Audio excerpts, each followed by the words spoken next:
Teman-teman, baca firman Tuhan wajib setiap hari. Amin. Halo teman-teman, baca firman Tuhan wajib setiap hari. Amin. Salam, selamat pagi dan selamat hari Minggu. Selamat berjumpa kembali di channel TBKK Japiter Tinambunan. Salam sehat buat kita semua dan Tuhan memberkati.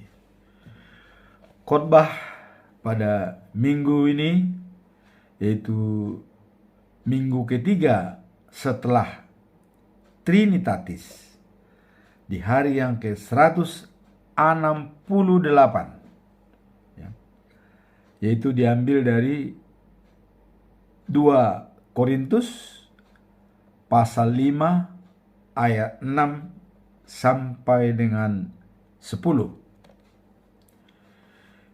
Hidup dengan beriman. Dengan topik minggu, hidup karena percaya, bukan karena melihat. Sebagai nats kita pada khotbah minggu ini ialah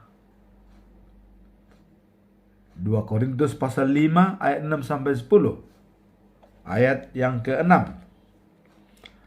Maka oleh karena itu hati kami senantiasa tabah, meskipun kami sabar bahwa selama kami mendiami tubuh ini, kami masih jauh dari Tuhan.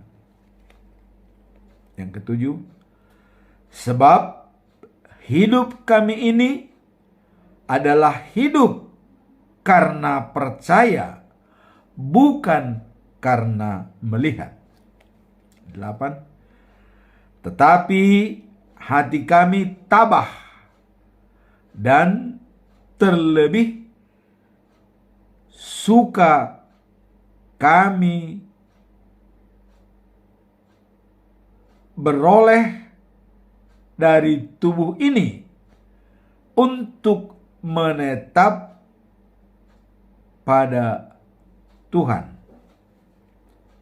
9. Sebab itu juga kami berusaha, baik kami diam di dalam tubuh ini maupun kami diam di luarnya, supaya kami berkenan kepadanya. 10. Sebab kita semua harus menghadap tahta pengadilan Kristus, supaya setiap orang memperoleh apa yang patut diterimanya sesuai dengan yang dilakukannya dalam kehidupan ini, baik ataupun jahat. Itulah ayat khotbah minggu ini, minggu ketiga telah Trinitatis. Topik minggu tadi kita melihat hidup karena percaya, bukan karena melihat. Nah, apa maksud daripada prinsip ini? Maksud hidup bagi orang percaya adalah mempercayai Tuhan tanpa harus melihatnya. Inilah pemikirannya, mempercayai tanpa harus melihat secara fisik, ya, tetapi meyakini dengan iman yang kuat. Jadi tidak melihat secara fisik, tapi meyakini dengan iman yang kuat. Kalau kita melihat, inilah perbedaan antara filosofi ilmu pengetahuan dengan filosofi dari agama. Kalau ilmu pengetahuan, ya, saya misalnya mengatakan kepada Anda, ini gelas. Saya tunjukkan, ya, mungkin warna hitam. Anda mungkin kurang percaya, wah itu bukan gelas. Tapi Bapak buktikan. Kita pengen lihat, coba pecahkan. Kalau dia pecah berantakan berarti itu gelas. Jadi minta pembuktian. Inilah falsafah daripada ilmu pengetahuan. Dasarnya adalah ada pembuktian. Tapi kalau falsafah agama mengatakan, apakah Anda percaya bahwa Yesus adalah Tuhan sebagai juru selamat? Kalau ada yang mengatakan, ya, saya percaya, wah haleluya, amin. Tapi kalau ada tidak percaya, wah itu, ya itu sama dengan si Thomas, ya. Saya tidak percaya kalau bukan melihat lukanya. Maka Yesus mengatakan, Thomas, percayalah walaupun tidak melihat. Nah itu filosofinya. Nah kemudian kalau sudah dikatakan Yesus juru selamat, apakah kita harus melihatnya? Kalau waktu zamannya Petrus, Lukas, semua mereka melihat langsung. Tapi sekarang kita tidak melihat, hanya roh yang membimbing. Apa kita percaya? Inilah hidup karena percaya, bukan karena melihat. Nah, kemudian dalam Yohanes 14 ayat 6, Yesus mengatakan, Akulah jalan dan kebenaran dan hidup. Tanpa melalui aku, tidak ada yang bisa sampai ke Bapa. Percaya tidak? Believe or not, tergantung kita. Nah, jadi kalau kita sudah seperti Paulus mengatakan, ya, habis gelap, terbitlah terang. Dia di dalam tubuh yang lama, tapi begitu masuk dalam tubuh yang baru, dilahirkan kembali, dibaptis, dia percaya. Nah, kemudian hal-hal yang tidak terlihat itu yang harus kita percayai, itu bisa tertulis dalam Ibrani pasal 11 ayat 1. Dikatakan begini, meskipun kita tidak melihat Tuhan, iman memungkinkan kita untuk percaya dan mengalami kasih-Nya dalam kehidupan sehari-hari melalui doa, persembahan, ya, dan hubungan yang erat dengannya. Kita dapat merasakan arti hidup sejati dan hidup karena iman yang teguh. Nah, jadi dalam kitab Ibrani dikatakan bahwa meskipun kita tidak melihat Tuhan, iman memungkinkan kita untuk percaya. Nah, jadi sebagai kesimpulannya dalam Ibrani 11 ayat 1, iman adalah dasar dari segala sesuatu yang kita harapkan dan bukti dari segala sesuatu yang tidak kita lihat. Kemudian kalau kita melihat perkembangan daripada gereja, ya, siapa yang menetapkan dasar-dasar agama Kristen, pokok-pokok, ya, atau yang mendasari sekali dalam agama Kristen? Martin Luther menyatakan, ya, ajaran pokok Kristen pertama adalah sola gratia. Kita diselamatkan karena anugerah Tuhan. Jadi pemberian keselamatan itu anugerah, pemberian. Ini adalah ajaran dasar dalam agama Kristen. Ya. Hanya oleh kasih karunia dan bukan karena perbuatan atau hasil usaha manusia. Nah, itu kita bisa lihat dalam Efesus 2 ayat 8 sampai dengan yang ke-9, ya. Sebab karena kasih karunia kamu diselamatkan oleh iman. Nah, itu bukan hasil usahamu, tetapi pemberian Allah. Nah, dan itu bukan hasil pekerjaanmu. Nah, jangan ada orang yang mengatakan bahwa diri sendiri atau mencoba menyombongkan diri, ya, bahwa ini hasil pekerjaan saya sendiri, kata sombong. Tidak. Anugerah. Jadi keselamatan itu adalah anugerah, pemberian dari Tuhan. Kemudian Martin Luther mengatakan yang kedua, ajaran pokok dalam agama Kristen adalah sola fide. Apa itu sola fide? Nah, sola fide adalah keyakinan bahwa keselamatan hanya diperoleh melalui iman. Jadi keselamatan itu diperoleh hanya dengan iman percaya. Kalau tidak melalui iman percaya, tidak mungkin kita memperoleh keselamatan. Inilah bahkan sola fide.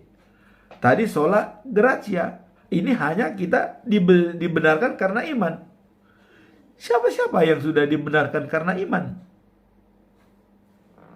Nuh, karena iman dia selamat, ya. Dibikin perahu, Tuhan mengatakan bikin perahu. Percaya dia, padahal belum datang air bah. Kok di gunung bisa bikin perahu? Apa yang menggerakkan? Iman, ya. Walaupun dia belum melihat kenyataan kalau nanti ada air, tapi dibikin perahu di atas gunung, coba. Itu karena apa? Iman, ya. Iman. Siapa lagi? Abraham, ya, anakmu berikan kepada saya, katanya. Dia dengan iman percaya. Nah, dan yang paling besar, Abraham, kamu pergi ke tempat yang tidak kusebutkan namanya, pergi. Iman percaya, ya, dia pergi. Bukan mengatakan, di mana saya pergi Tuhan, bagaimana? Pergi. Pergi dia. Semua itu berdasarkan iman, ya, yang diberikan. Maka terkenal Abraham adalah nenek orang percaya. Percaya. Jadi dulu juga percaya, tidak harus melihat. Percaya karena iman. Nah, apalagi pada kita sekarang ini sudah mendengar banyak kejadian-kejadian seperti nubuat-nubuat dan juga perlakuan daripada Yesus Kristus. Saya kira kita harus lebih yakin sekarang daripada nenek moyang zaman dulu. Karena zaman dulu hanya pesan. Loh, hanya pesan. Nuh, bikin perahu, katanya. Loh, buat apa? Belum ada air kok di gunung. Abraham, kau pergi ke tempat tanah, tempat lain itu, katanya. Iman. Kemudian Musa, bangsa Israel, berangkat kalian di tempat yang kujanjikan kanan, katanya. Di mana? Belum lihat. Sampai 40 tahun perjalanan. Nah, jadi semua itu dikuatkan karena iman, ya. Nah, jadi sola fide tadi adalah keyakinan bahwa keselamatan harus diperoleh melalui iman, bukan pada hasil kekuatan sendiri, ya. Iman percaya kepada Yesus Kristus. Itu keselamatan sola fide. Jadi iman percaya kepada Yesus Kristus, ya, seperti dalam Efesus 2 ayat 8 sampai 9 di atas. Nah, sebab kasih karunia kamu diselamatkan oleh iman, bukan hasil usaha atau, ya, pikiran, ya, dan karena hukum agama yang seremonial. Bukan itu. Iman. Nah, jadi kita semua ini diselamatkan hanya berdasarkan iman. Contoh Nabi Nuh dan Abraham. Nah, kemudian ajaran Martin Luther yang ketiga adalah sola scriptura ya. Ini adalah keyakinan bahwa Alkitab adalah satu-satunya otoritas dalam kehidupan orang percaya. Nah, hal ini berarti bahwa tertinggi dalam segala hal, termasuk keyakinan dan praktek orang Kristen, itulah hanya Alkitab, hanya firman Tuhan yang menjadi dasar kita dalam membuktikan semua iman kita percaya kepada Yesus. Hanya Alkitab. Jadi tadi dikatakan pertama adalah sola gratia, bahwa keselamatan itu adalah anugerah. Anugerah Tuhan memberikan manusia untuk roh Allah, hadiah ya. Dan anugerah Tuhan yang membuat Saulus menjadi Paulus, hidup gelap terbit terang, dari hidup gelap menjadi terbit hidup dalam terang. Kalau manusia yang zaman now adalah lahir pertama, kemudian dilahirkan kedua kali. Lahir kedua kali dibaptis atas nama Tuhan Allah, Yesus Kristus, dan Roh Kudus. Kenapa? Karena dosa turun-temurun itu diturunkan kepada anak-anak sampai keturunan ketiga, keempat. Terus berarti Adam diturunkan ke ketiga, keempat. Dari ketiga keempat diturunkan lagi ketiga keempat. Begitu terus sampai ke bawah. Jadi sampai akhir zaman manusia itu tetap berdosa begitu lahir. Tetap berdosa, tidak ada yang suci. Maka datanglah Yesus Kristus untuk menyelamatkan. Dikirim oleh Tuhan Allah, anaknya yang tunggal dikirim menyelamatkan manusia untuk dibaptis, percaya kepada Dia. Karena Dia selalu, akulah jalan ya, kebenaran dan hidup. Tanpa melalui aku tidak ada yang sampai ke Bapa. Nah, ketiga inilah perlu kita sikapi dalam pedoman kita untuk mempelajari Alkitab. Nah, kemudian Mazmur 119 Raja Daud ya, dikatakan bahwa tadi adalah sola scriptura, hanya Alkitab ya. Ini dikatakan Raja Daud ya, firman-Mu itu pelita bagi kakiku dan terang bagi jalanku. Pelita, cahaya dari langit, terang dari Tuhan. Maka kita selalu mengatakan terang dari langit, cahaya dari langit, terang dari Tuhan. Maka terangilah roh dan jiwa saya untuk menjalankan segala firman-Mu. Itu kira-kira pernyataan kita setiap saat kita harus cahaya dari langit, terang dari Tuhan. Terangilah roh dan jiwa. Maka jadilah terang dan garam. Ya, di Matius. Nah, kemudian dalam perikop hidup karena percaya, bukan karena melihat. Nah, jadi khotbah minggu ini merupakan surat Rasul Paulus ya kepada jemaat yang ada di Korintus. Ya, itu suratnya ya. Nah, Paulus adalah pendiri daripada jemaat di Korintus ya. Seperti tertulis dalam 1 Korintus 3 ayat 6. Aku menanam, Apolos menyiram, tetapi Allah yang memberikan pertumbuhan. Jadi Paulus menanam, Apolos menyiram. Artinya dia mendirikan jemaat, tapi murid-muridnya lah seperti Timoteus, Epaphroditus ya, yang diutus ya. Nah, seperti Filemon ya. Nah, itu semua adalah merupakan binaan daripada Paulus yang untuk membenahi. Tetapi Allah yang menentukan. Nah, Paulus mengatakan hiduplah beriman, dan mempersiapkan kita untuk itu adalah Allah sendiri. Ia memberikan rohnya kepada kita sebagai jaminan. Jadi hidup beriman itu adalah rencana Allah.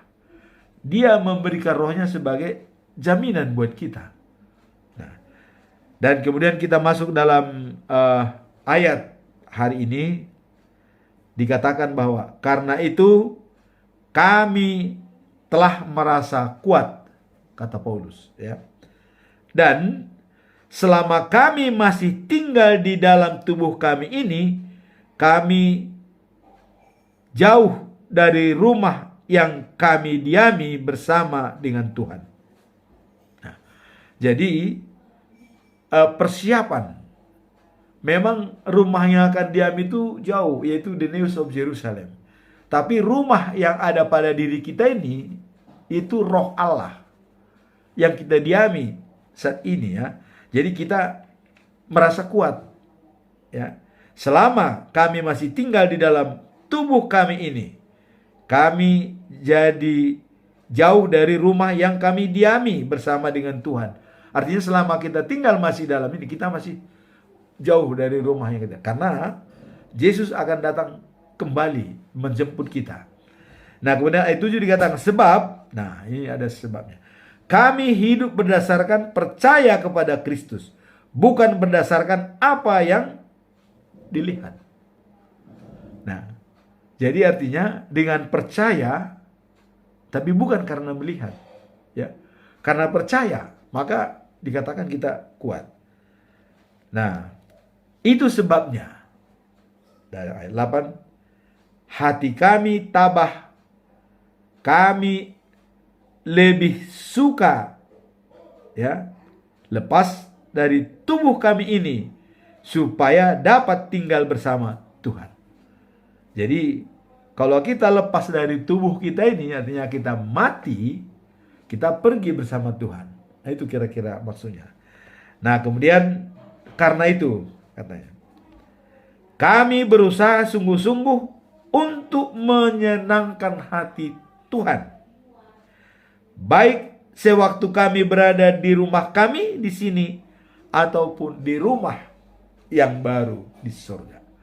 Jadi kita bersungguh-sungguh pada saat lahiriah, saat ini kita berada di dunia, karena dunia inilah tempat kita untuk menyelesaikan segala persoalan yang akan kita hadapi di surga. Nah, maka dikatakan dalam peribahasa, jangan kita bicara bagaimana nanti. Jangan. Tapi nantinya bagaimana? Baru kita persiapkan diri kita. Nantinya kita akan masuk surga, maka kita berusaha untuk menjalankan perintah-perintah Tuhan. Nah, kenapa sungguh-sungguh kita berusaha untuk di rumah kita saat ini dan juga di rumah yang akan kita diami nanti? Nah, karena ya, semuanya kita pasti akan diajukan ke pengadilan Kristus. Pasti pergi ke penghakiman. Tidak ada yang tidak dihakimi. Semua akan dihakimi. Nah, dan masing-masing mendapat balasan setimpal perbuatan baik atau jahat. Ini jelas. Jadi karena kita dihakimi, semua perbuatan baik atau jahat itu akan ditentukan. Nah, sekarang bagaimana kita menjalankan see, do, dan get? Bagaimana kita melihat, bagaimana kita melakukan, dan bagaimana kita mendapatkannya. Nah, ini ada istilah see, do, dan get. Nah, melihat apa yang harus kita raih, ya. Untuk kita melihat sesuatu, apa yang kita tetapkan dulu. Nah, Stephen Covey mengatakan dalam habit yang kedua, yaitu private victory, kemenangan pribadi, ya. Selalu kita mengatakan bahwa begin the end in mind. Kalau dasarnya be proaktif. Kita melakukan paradigma kita begin the end in mind. Nah, usaha kita put the first thing first. Dahulukan yang utama. Itulah kita untuk melihat, ya. Jadi kalau kita mulai dengan tujuan akhir, ya, mulai dengan tujuan akhir dengan paradigma. Nantinya bagaimana?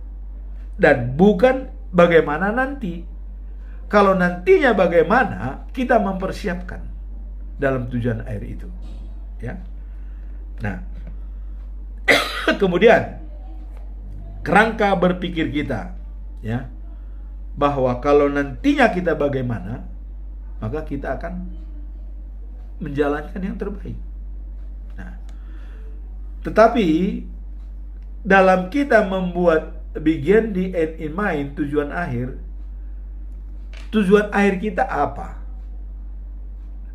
Itulah saya katakan selama ini, life after life, the news of Jerusalem. Karena Allah mempersiapkan perjamuan pesta dengan menyediakan anggur yang terbaik pada kota Sion, tempat Tuhan selama-lamanya. Halamannya emas murni, jalan raya, ya. Air mengalir di tengah kota dan tumbuh pohon yang rindang. Bukan pohon yang di atas tanah tandus seperti yang kita sebut kemarin, ya. Hidup segan mati tak mau. Tapi ini hidup, daunnya hijau, akarnya merembes sampai ke air, tidak mengenal musim kemarau, ya, dan berbuah setiap bulan untuk dinikmati oleh siapa yang ada di tempat tersebut. Nah, itulah perjamuan yang dipersiapkan oleh Tuhan di Sion, kota tempat tinggal Tuhan selama-lamanya. Apakah Sion sekarang? Belum, ya. Sion yang baru itu luasnya 2.400 km kubik. Panjangnya 2.400 km. Jadi kalau dari kita ini Pulau Jawa ini 2 kali, ya. Dari Anyar Panyarukan itu kan 1.000 km. Jadi 2.400 itu 2 kali lebar Pulau Jawa, panjang, tinggi dan luas. Di mana itu? Itu di Bukit Sion nanti ditempatkan, nggak tahu. Itu prerogatif Tuhan. Menciptakan kota yang baru itu Tuhan. Pondasinya 12 batu permata. Semua jenis batu permata 12 itu. Ya. Nah, kemudian tebal temboknya 60 meter dari mutiara. Nah, jadi itu bisa kita lihat dalam kitab Wahyu, ya, dalam perjanjian baru. Nah, itu sasaran kita. Nah, kemudian tadi dikatakan see, do, get. Kita sudah melihat ke sana. Nah, kemudian, ya, begin the end in mind. Mulai dengan tujuan itu. Dan setiap kita melangkah kemana-mana, mulai dengan itu. Itu dulu, ya. Walaupun ada substansi yang lain, tujuan-tujuan lain, hidup, makan, segala macam. Tapi tujuan utama kita adalah itu, tujuan akhir. The news of Jerusalem. Ya. Nah, kemudian tadi si melihatnya, ya. Kita melihat bukan bagaimana nanti, tapi nantinya bagaimana kita mencapai kota tersebut. Itulah yang kita lakukan. Nah, sekarang do-nya. Bagaimana kita melakukannya? Do, ya, melakukan. Do-nya, nah itulah dalam habit yang kedua, ya, private victory, be proaktif. Bagaimana kita be proaktif? Ada kesadaran diri. Kesadaran diri itu siapa? Siapa kita di hadapan diri sendiri? Siapa kita di hadapan keluarga? Siapa kita di hadapan masyarakat lainnya? Siapa kita di hadapan alam semesta? Dan siapa kita di hadapan Tuhan? Ya, sadar. Kita sadar. Nah, kemudian berpikir dengan imajinasi. Apa imajinasinya? Korbankan jangka pendek, keperluan jangka panjang. Ya. Korbankan misalnya ada kesempatan hari Minggu kita beribadah, ya, harus pergi ke gereja. Korbankan untuk memancing ajakan ke laut. Satu hari itu kita berminggu. Inilah mengorbankan jangka pendek memancing ke laut untuk mencapai jangka panjang mendengar firman Tuhan. Satu kali kok dalam seminggu. Mancing bisa tiap hari seenaknya. Banyak yang pergi hari Minggu diusahakan supaya pariwisata. Nah, saya pengalaman. Waktu saya masih bekerja di Krakatau Steel, setiap Sabtu Minggu diadakan rekreasi. Tapi saya berani mengatakan saya tidak mau rekreasi kalau Sabtu Minggu. Tetapi ada syarat, siapkan di tempat rekreasi ada gereja. Itu persyaratan saya berikan di Pusdiklat waktu itu. Akhirnya yang mensurvei untuk tempat rekreasi harus ada dekat gereja. Sebab saya harus pergi ke tempat ibadah hari Minggu, baru bisa yang lain. Nah, inilah ada imagination, ya. Ada imajinasi pada kita. Korbankan jangka pendek, keperluan jangka panjang. Jangka panjang apa? The news of Jerusalem. Jangka pendek tadi yaitu makan, minum sehari-hari segala macam. Ini jangka pendek. Tapi juga jangka panjang, jangan dikorbankan. Nah, berpikirlah imagination. Selalu berpikir dengan imagination, dengan imajinasi, ya. Mengorbankan jangka pendek, keperluan jangka panjang. Nah, inilah dunia seperti itu. Bagaimana kita melakukan? Nah, makanya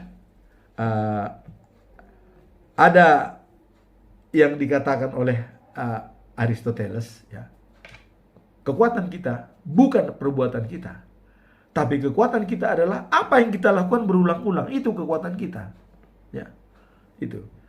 Nah, kemudian tadi pertama dalam be proaktif tadi adalah kesadaran diri, ya, dan yang kedua imajinasi, ya. Imajinasi tadi adalah berpikir dengan jangka panjang, bukan jangka panjang, mengorbankan jangka pendek, keperluan jangka panjang. Nah, kemudian ketiga adalah hati nurani. Berbicara dengan hati nurani, berbicara dengan roh yang ada pada diri kita. Apakah kita ditemani roh Allah? Apakah God sport kita tetap bercahaya dari dalam? Atau sudah ditutupi oleh belenggu-belenggu yang ada dalam hidup ini, sehingga dia tidak bisa bercahaya? Nah, kalau God spot kita ditutupi oleh belenggu-belenggu semua, kebutuhan, kegiatan ini ditutupi, susah kita bergerak. Tapi kalau dia tetap berjalan hati nurani, tidak ditutupi oleh belenggu-belenggu, barier-barier yang ada,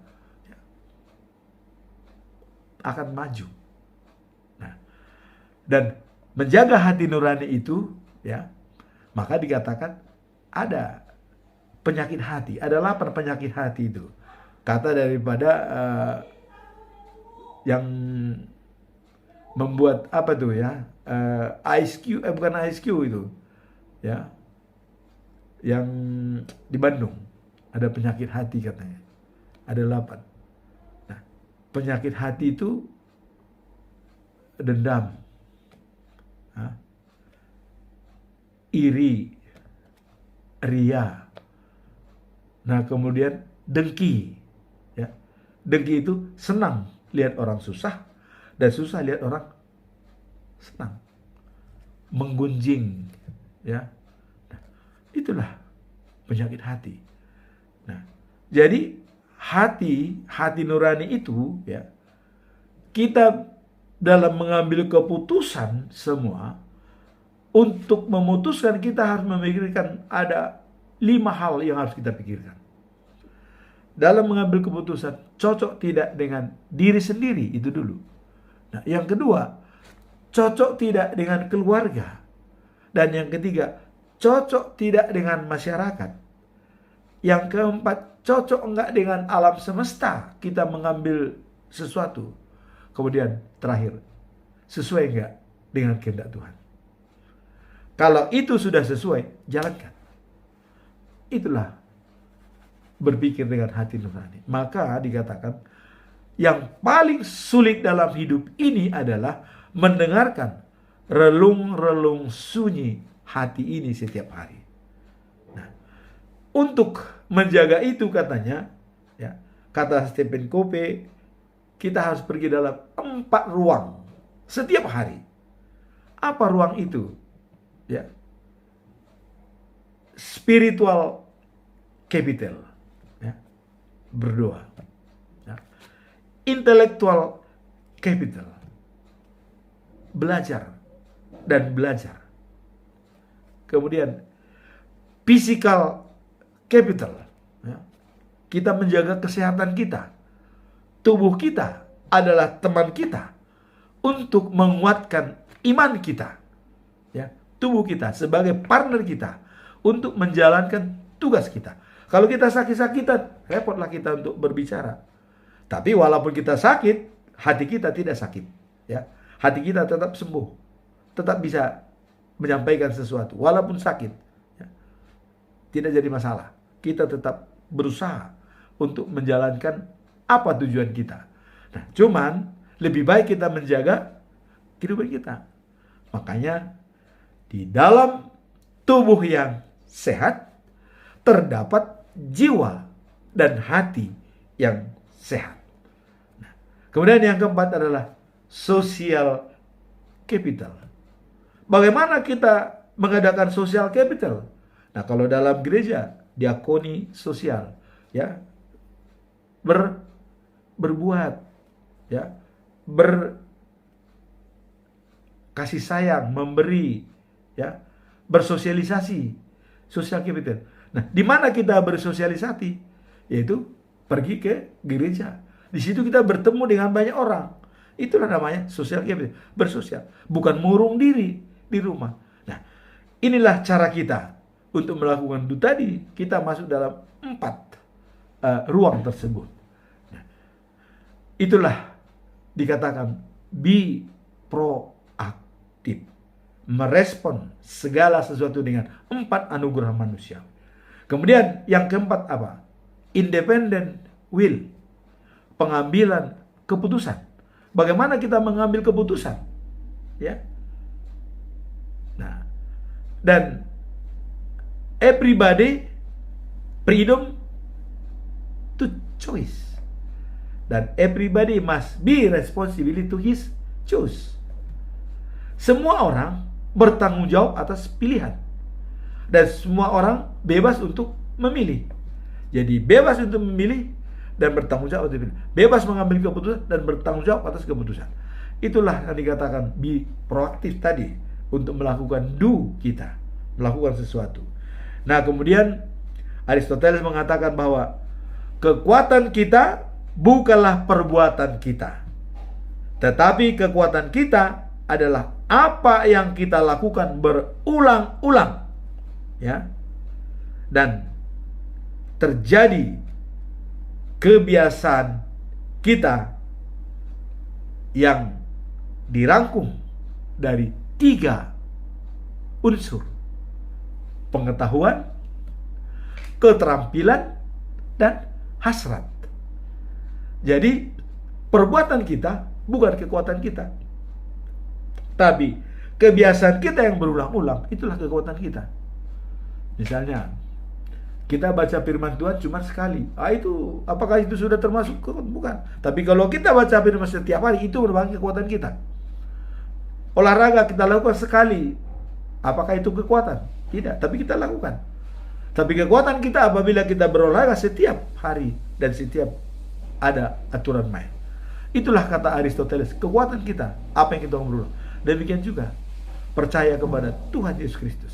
Kalau kita tidak terus memberikan pencerahan kepada iman kita setiap hari, kita akan sulit menempuh jalan yang akan kita tempuh.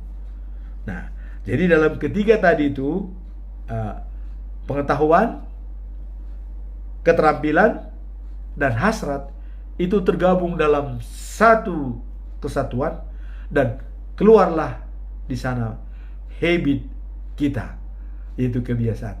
Nah, tadi habit 3 untuk kemenangan pribadi, memenangkan pribadi kita, ada 3 tadi habit itu, yaitu be proactive, begin the end in mind, put the first thing first.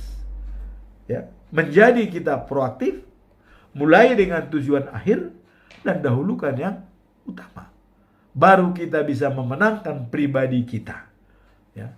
Itulah. Nanti kemenangan publik itu ada lagi, tapi itu lain hal kita sebutkan ya. Nah, kemudian yang sudah 3 tadi itu asumsi.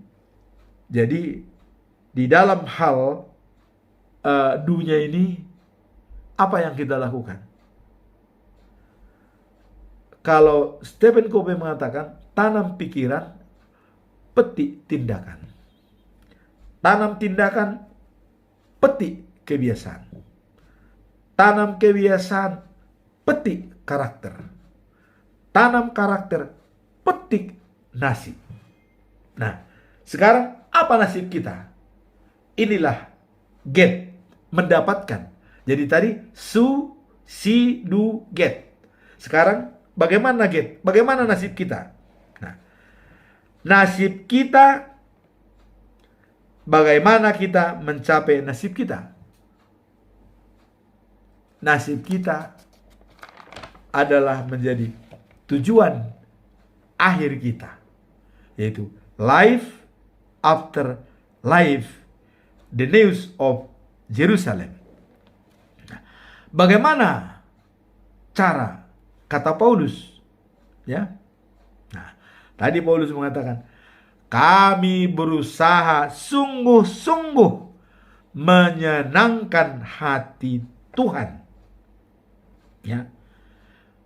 Baik sewaktu kami masih di dunia ini, di rumah ini, ataupun setelah berada di rumah baru sekarang. Jadi, menyenangkan hati Tuhan.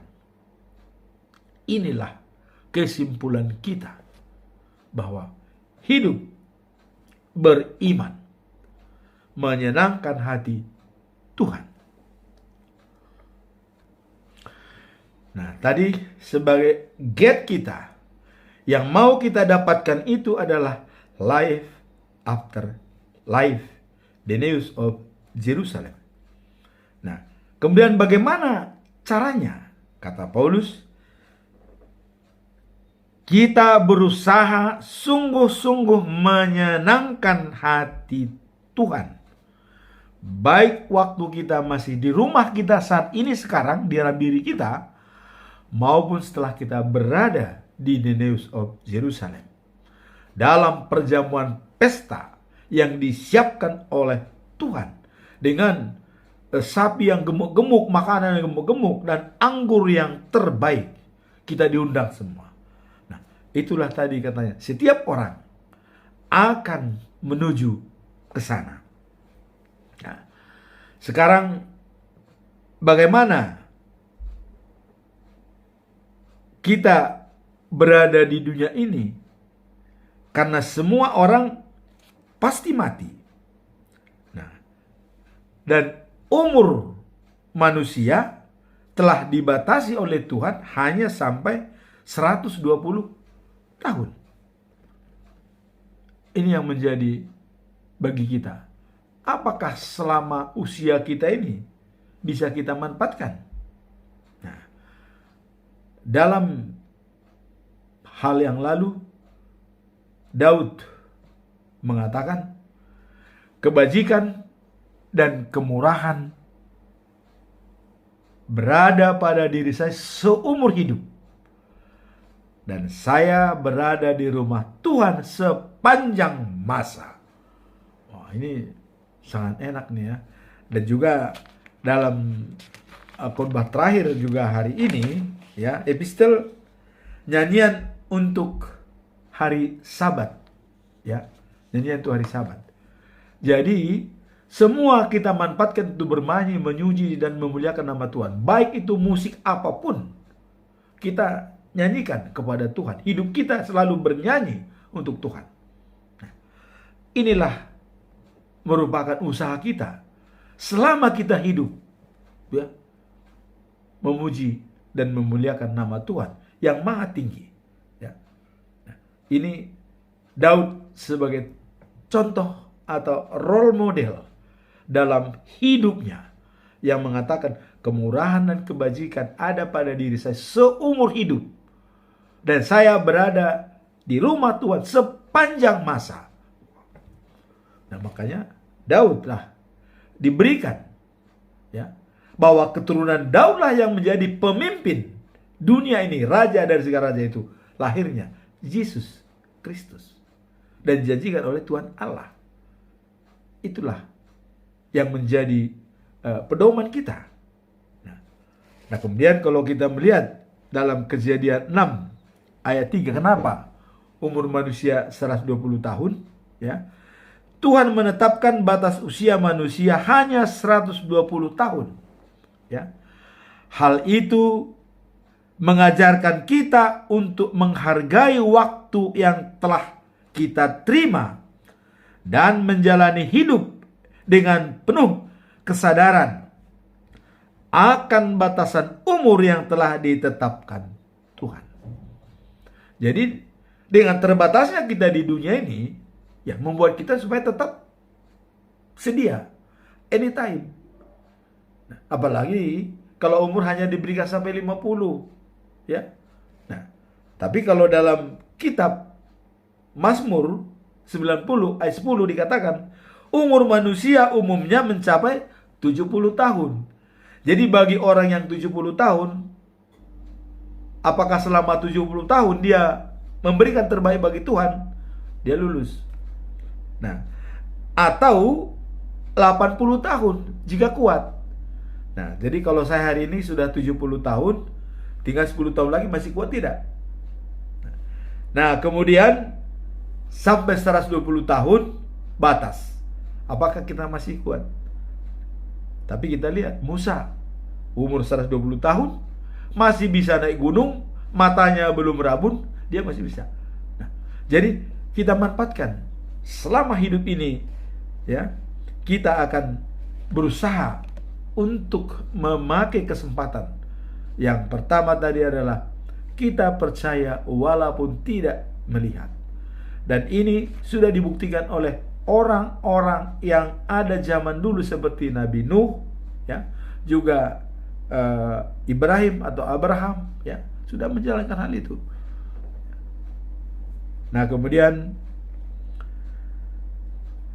bahwa dalam kesimpulan perikop kita, ya, itu di dalam Prakhotbah, sungguh baiklah bersyukur kepada Tuhan dan, ya, memujinya karena Allah yang maha tinggi. Jadi bersyukur kepada Tuhan dan memujinya dengan segala apa yang kita miliki. Kalau kita punya musik gambus, punya musik segala macam, atau organ, atau apapun, kita manfaatkan itu untuk memuji dan memuliakan Tuhan, terutama diri kita sendiri. Nah, karena itulah yang menyenangkan hati Tuhan. Inilah tugas utama kita. Jadi mengenai perikop hari ini dikatakan bahwa hidup karena percaya, bukan karena melihat. Dan selalu kita menyenangkan hati Tuhan. Dan tugas kita adalah bagaimana supaya menyenangkan hati Tuhan setiap saat, seperti yang dilakukan oleh Raja Daud. Kemurahan dan kebajikan ada pada dirinya seumur hidup, bukan seumur jagung atau seumur remaja, tapi seumur hidup sampai dia mati. Kemudian sepanjang masa dia berada di rumah Tuhan. Nah, jadi perlu kita ingat kembali, jangan korbankan jangka panjang keperluan jangka pendek. Jangan kamu tinggalkan rumah ibadah karena hanya untuk memancing atau pekerjaan-pekerjaan yang lain. Fokuslah kita dalam satu hari untuk menuju life after life, the news of Jerusalem. Amin. Tuhan memberkati.